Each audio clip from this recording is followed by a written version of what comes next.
La cúpula policial sigue intacta. El gobierno aún no decide si cambian los generales, pese a que aún no capturan a Germán Cáceres por el crimen de María Belén Bernal.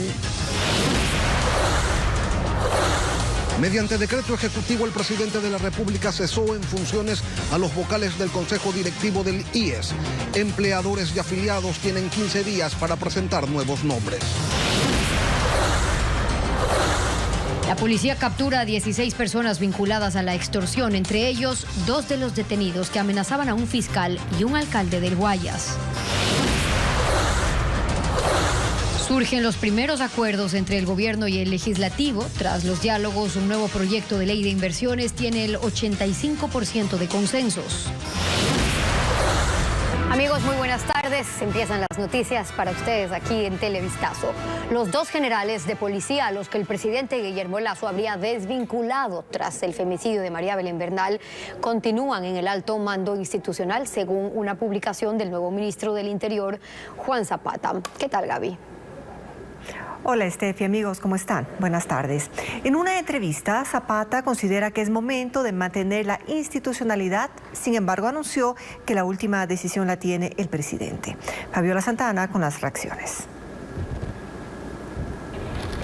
La desaparición y femicidio de la abogada María Belén Bernal en la Escuela Superior de Policía, en manos de uno de los instructores y esposo de Bernal, Germán Cáceres, generó un enérgico pronunciamiento del presidente Guillermo Lasso. Hace 10 días, entre otras cosas, anunció la desvinculación de 2 generales de policía. He dispuesto que los generales Freddy Goyes y Giovanni Ponce sean desvinculados de la institución inmediatamente. Se trata del director de Seguridad Ciudadana Giovanni Ponce y quien fue director nacional de Educación de la Policía Freddy Goyes. Sin embargo, ellos aún son parte del alto mando policial. Tanto Ponce como Goyes aparecen en las fotos que publicó el nuevo ministro del Interior, Juan Zapata, vía Twitter. Informó: hoy junto al mando policial mantuve una videoconferencia con jefes de zona y subzonas y más de 6.000 uniformados. Esta Policía de Ecuador cuenta con mi apoyo.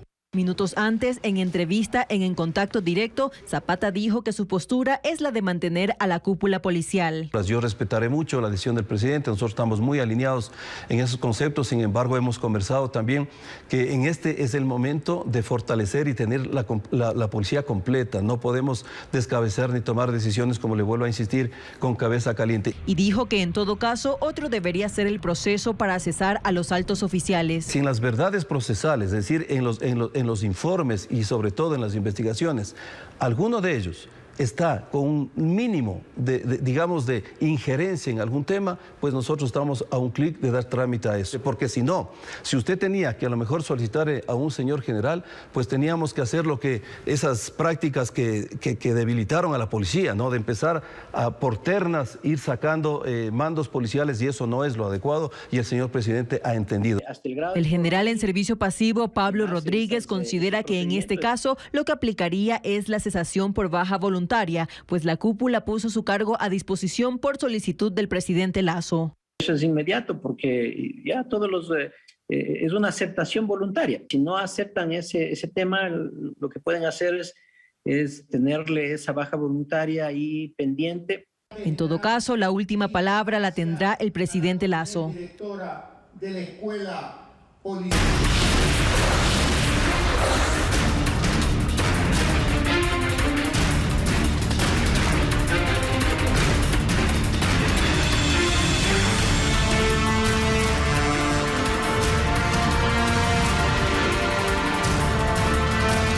Una noticia de última hora: el presidente de la República, Guillermo Lasso, cesó en funciones a los vocales del Consejo Directivo del IES. Y así, empleadores y trabajadores van a tener 15 días para presentar los nombres de los nuevos representantes. Y esto se da tras la firma del decreto de gobernabilidad de la Seguridad Social, que ha sido ejecutado en Guayaquil.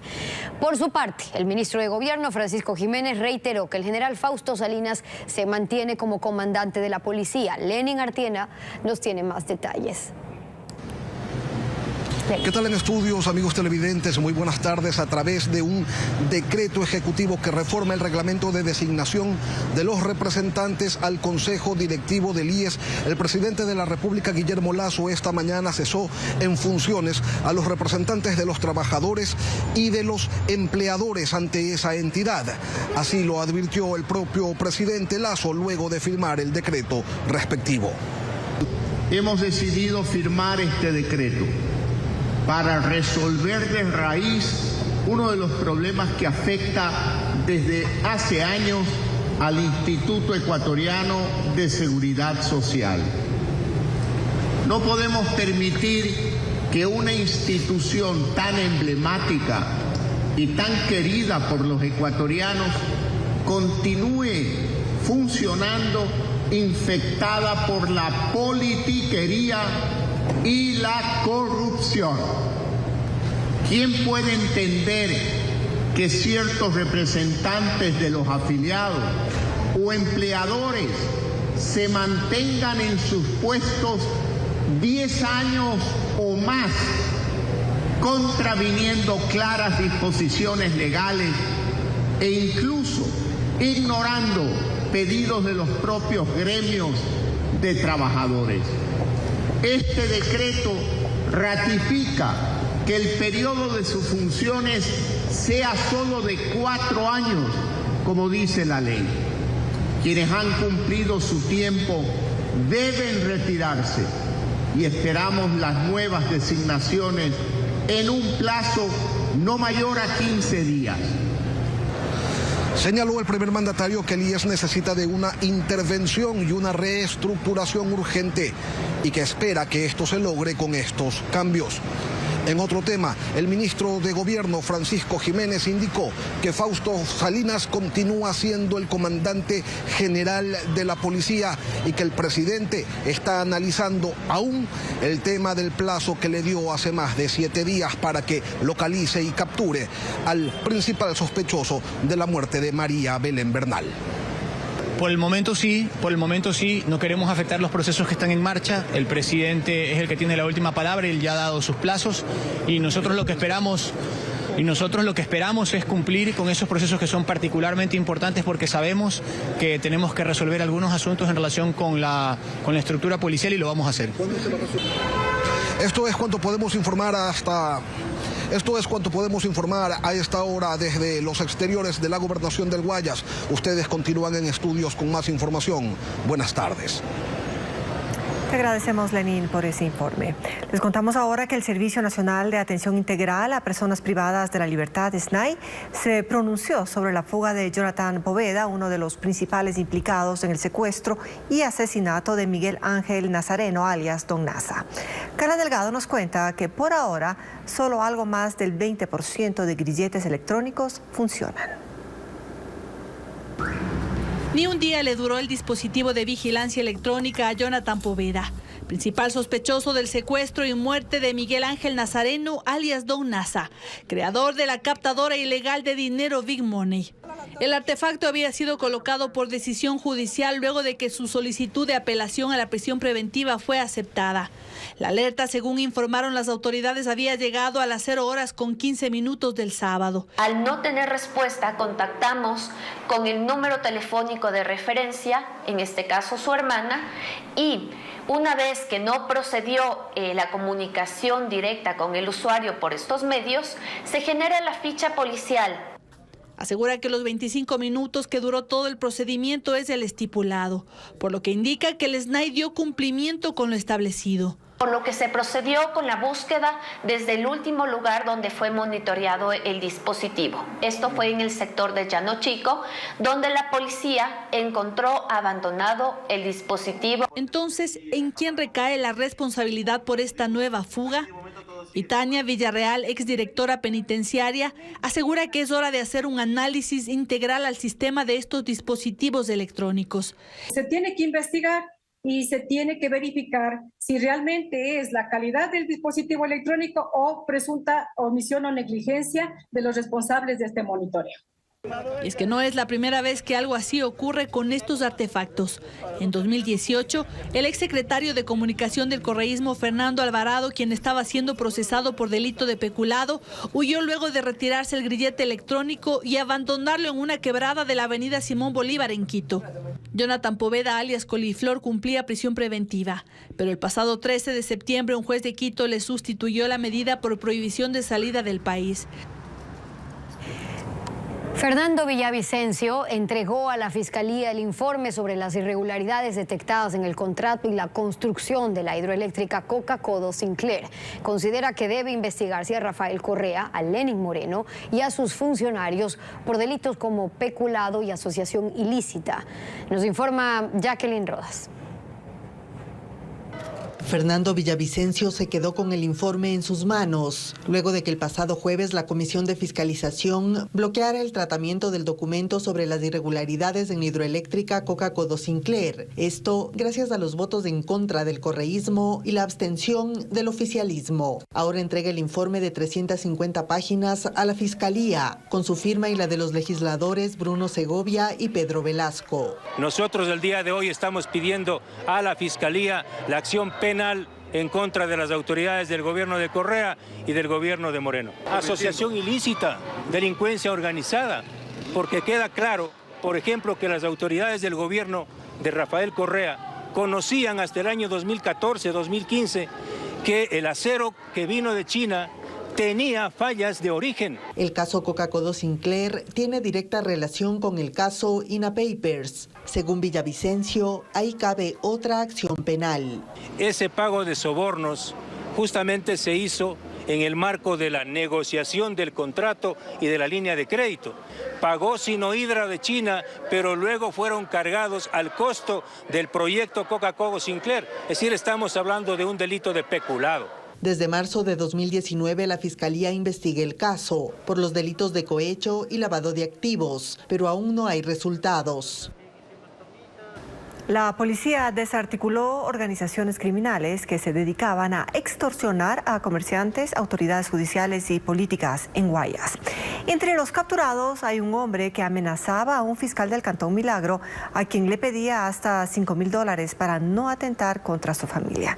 Diego Cuenca nos informa que un alcalde de un cantón en Guayas también está entre los afectados. La policía capturó a 16 personas acusadas de extorsionar a comerciantes. A 8 de ellas las detuvieron en el sector Esmeraldas Libre, en el sur de Guayaquil. Esta organización se dedicaba básicamente a las vacunas. Pedían diferentes montos, todo dependía justamente del perfil de la persona. Hablamos desde $10, $15, $100, hasta $500. Eso depende. Algunos semanales, algunos ya son el tema mensual. Otro de los detenidos es este hombre de 29 años, principal sospechoso de extorsionar y amenazar de muerte a un fiscal del Cantón Milagro, a quien le exigió dinero para no secuestrar a sus hijos. De llamar a sus víctimas exigiéndole cantidades que van de entre $500 a $5,000. Para no atentar contra la vida de ellos, le pedía que haga depósitos bancarios. La Fiscalía informó que una jueza dictó prisión preventiva para Javier Andrés CMG por presunta extorsión. El mismo sujeto habría amenazado también al alcalde de un cantón de la provincia de Guayas. Tenía varias personas, varios perfiles que eran entre autoridades como fiscales, alcaldes, dueños de locales comerciales. Un aproximado de unas 7 u 8 afectados en diferentes cantones. El operativo se extendió a Quito, donde aprendieron a esa mujer que prestaba su cuenta bancaria para que las víctimas depositen el dinero. Y la mujer en Quito recibía el dinero de esta persona. Entonces, una vez que recibía el dinero, le daba el visto bueno al individuo y el individuo procedía ya a no mandar mensajes extorsivos. Las autoridades están tras la pista de otros sospechosos que tendrían relación con las extorsiones bajo la modalidad vacunas en varias localidades de Guayas.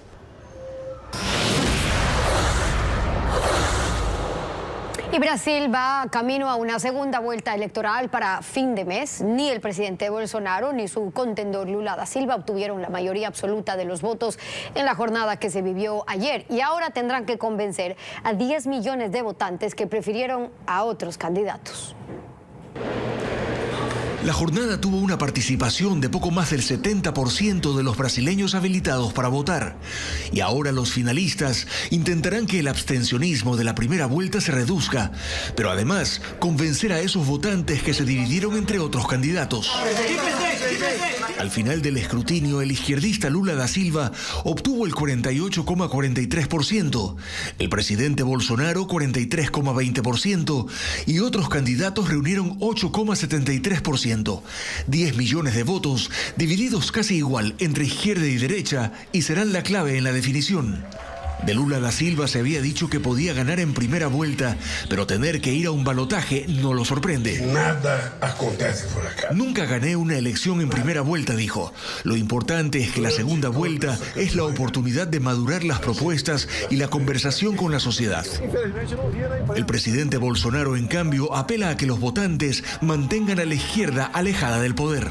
Me preocupa Brasil perder su libertad. Lo que me preocupa es Brasil perdiendo su libertad, siguiendo pasos a la izquierda en el mismo camino que Venezuela, Argentina, Colombia, Chile y Nicaragua, donde la primera víctima es la libertad de las personas, manifestó. Con esto, el país tendrá que esperar hasta el 30 de octubre para saber quién será su próximo presidente.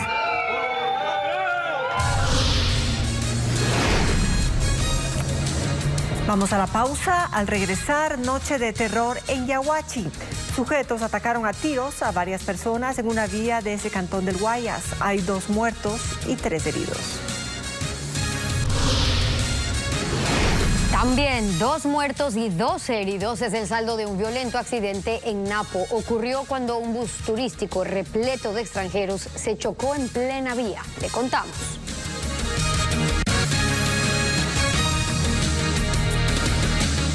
Tenemos más información para ustedes. 2 muertos y 3 heridos. Ese es el saldo de un ataque criminal ocurrido la noche de este domingo en Yaguachi. Bessie Granja viajó a ese cantón del Guayas y nos presenta el siguiente informe. La escena expone el nivel de violencia con el que actuaron los agresores. Totalmente calcinadas quedaron una camioneta y 2 motos en el ingreso al cantón Yaguachi, provincia de Guayas. El ataque ocurrió la noche de este domingo. Videoaficionados captaron a los vehículos envueltos en llamas. Quienes habitan en esta zona reportaron una intensa balacera antes de la incineración de este vehículo y de las 2 motocicletas. Ahora aquí solo existe temor ante el ataque criminal. 2 personas murieron por los proyectiles y 3 permanecen con heridas de gravedad en hospitales de Milagro y Guayaquil. Entre ellas hay un policía. Alberto Salazar señala cómo las balas ingresaron por el cerramiento de su vivienda. Él junto a su esposa escucharon las detonaciones. Una balacera de allá y de este lado. ¿Y con miedo usted? Con miedo la señora, yo estábamos durmiendo ese rato. ¿Nunca ha pasado esto? No, primera vez. Una vecina del sector asegura que fueron momentos de terror los que se vivieron. Hasta los perdigones llegaron a mi casa también porque hubo unas balaceras y creo que la gente estaba asustada, armada aquí, la gente no sabía ni a dónde correr. El jefe de la DINASET de la subzona Guayas, Marco Proaño, lidera las investigaciones sobre este hecho violento. Aquí en este lugar se habría producido un enfrentamiento entre bandas organizadas, de lo que se conoce que habrían estado en el lugar y posterior se habría producido una gresca y como estaban armados estas personas habrían disparado y se produce un enfrentamiento. Además detalla que un fallecido y un herido tienen antecedentes penales. Según la policía, en el sitio se encontraron unos 50 restos de bala. Las indagaciones continúan para identificar a más implicados en este ataque. Un paseo turístico terminó en tragedia en Napo. Lo que pasó es que un bus lleno de pasajeros se estrelló contra otro en la vía Quito-Tena, pero dejando 2 muertos y 12 heridos. Algunos perdieron sus extremidades. Aquí el caso. La travesía de 22 turistas extranjeros terminó en tragedia. Viajaban rumbo a la provincia de Napo, pero en el kilómetro 18 del sector Hondachi de la vía Quito-Tena, el conductor del bus en el que viajaban perdió el control. Chocó contra una roca y luego contra un bus urbano. Como consecuencia, 2 personas murieron y 12 quedaron heridas. pierde el equilibrio, pierde la estabilidad del bus y como consecuencia de esto se produce un volcamiento de un cuarto. Entre los turistas había holandeses, noruegos y británicos, todos de la tercera edad. Al sitio del accidente llegaron miembros del cuerpo de bomberos. Los heridos fueron trasladados al hospital de Tena. María Fernández, testigo del siniestro, dice que las ambulancias demoraron más de una hora en llegar y que no tenían los implementos necesarios. No funcionaba el desfibrilador que traían, no tenían medios suficientes porque había más de un herido. Eran bomberos los que habían llegado porque no había llegado la ambulancia ha tardado muchísimo en llegar. A causa del accidente se formaron largas filas de vehículos que esperaban en la vía Quito-Tena hasta que ésta sea habilitada.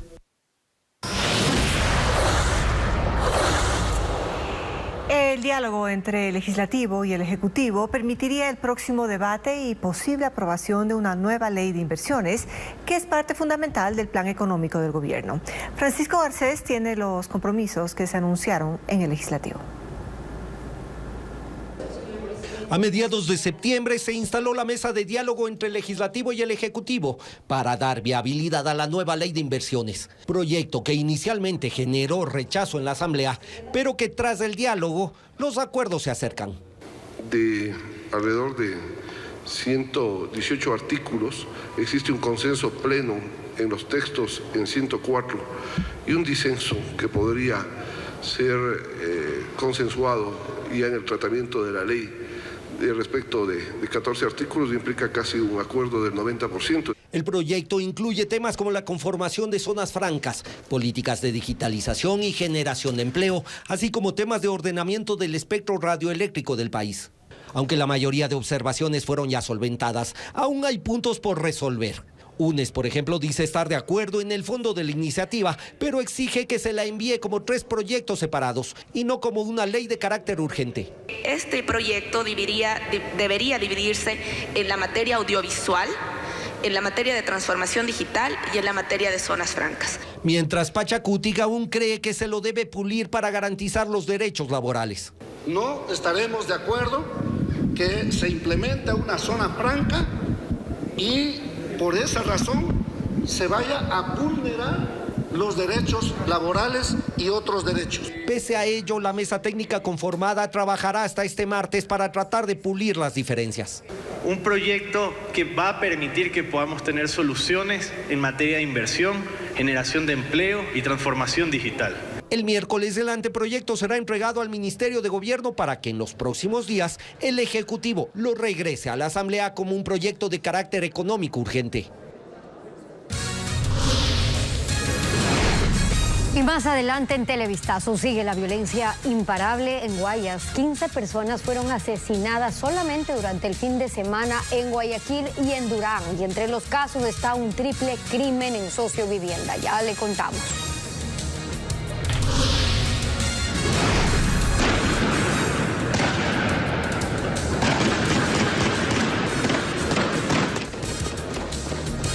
Además, intensa balacera en zona comercial de México deja un muerto y 6 heridos.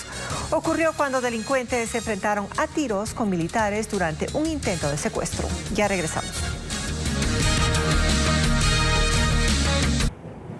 Más noticias para ustedes a esta hora y gracias por seguir acompañándonos. La violencia no cesa en Guayaquil y en Durán. Durante este fin de semana se registraron al menos 15 asesinatos en varias zonas de esos cantones del Guayas.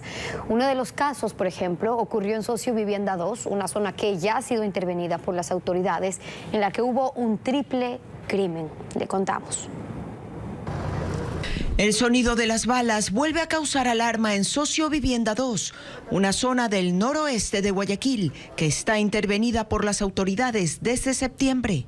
Allí, 2 adultos y un adolescente de 16 años fueron asesinados a tiros cuando estaban a bordo de un auto. El triple crimen ocurrió la noche de este viernes. Las circunstancias en las que se produjo este evento estaban, de alguna forma podríamos interpretar como planificada, toda vez de que las personas que circulaban en un vehículo, un automóvil Aveo, se encontraban alrededor de 4 personas.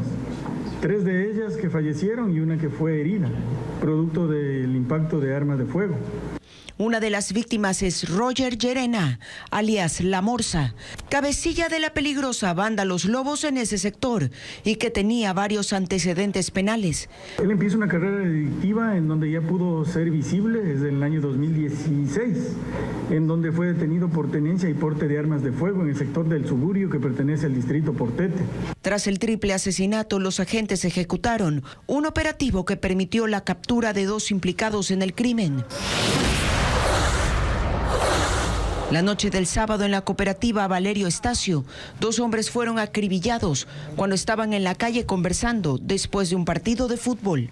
En esa balacera otras 2 personas resultaron heridas. La policía investiga también otros sicariatos en el Suburbio, Nueva Prosperina y Durán, con los que las cifras de muertes violentas llega a 1098 casos en lo que va del año. El incremento de la inseguridad preocupa a los capitalinos. Incluso en uno de los últimos asaltos, un niño intervino. Andrea Marín tiene las imágenes del robo. En el video se observa a un vecino sentado en el filo de una casa cuando pasa un hombre y se le acerca rápidamente. Lo amenaza y le exige que le entregue el celular. El dispositivo se cae y un niño que iba con el hombre lo toma y se van los 2 cometiendo el atraco. Esto sucedió en Carcelén, norte de Quito, donde los vecinos están cansados de tanta inseguridad y aspiran que ya se ejecuten acciones que detengan la ola de delincuencia que viven en el sector.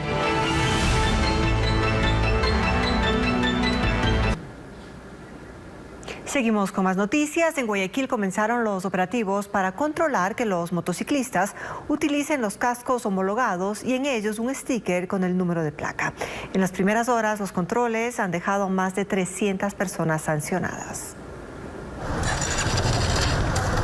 La ordenanza obliga a 2 cosas. Primero, a que quien vaya a bordo de una moto use casco. Y segundo, que en ese casco vaya pegado, bien visible, un sticker con el número de placa. Porque como se están cometiendo muchos delitos en este tipo de vehículos, las cámaras de seguridad que están por el sector o los testigos que pueden identificar a través de la placa en el casco, la identificación del vehículo. Por eso y porque estadísticamente en la mayoría de los accidentes de tránsito hay una motocicleta involucrada. La ordenanza fue aprobada el 2 de agosto, es decir, hace un par de meses. En ese tiempo, los motociclistas debieron conseguir el sticker que se puede mandar a hacer en cualquier lugar. El sticker me costó como que $3 prácticamente, 3 y algo. Y portarlo evita que lo multen con el 20% de un salario básico, es decir, con $85. Aún así, hoy, durante los primeros controles, hubo muchos motociclistas que no cumplieron con la norma. Hasta el mediodía sumaban más de 300 citaciones. Muchas excusas que unos que no han conocido, otros que no han podido, no han tenido tiempo. Entre quienes conducen una moto hay opiniones diversas. Hay quienes dicen que sí, que esto los beneficia a ellos mismos. Claro, porque igual no todos andamos delinquiendo. Hay unos que trabajamos también honradamente. Mientras que otros dicen que cumplirán con la disposición porque les toca, no porque sientan que tiene alguna utilidad. ¿De qué me sirve? Yo puedo hacer lo mismo, yo puedo ser un delincuente, tengo el casco puesto homologado y todo con la placa. ¿Quién me controla a mí? El sticker debe cumplir con estas características: tener 13 centímetros de ancho por 4 de alto, tipografía Arial de color negro con un tamaño de 84 puntos y el fondo del sticker debe ser blanco reflectivo con marco negro. Y si el conductor de la moto lleva algún acompañante, ambos deben cumplir con el requisito. La ATM asegura que los controles se mantendrán por tiempo indefinido.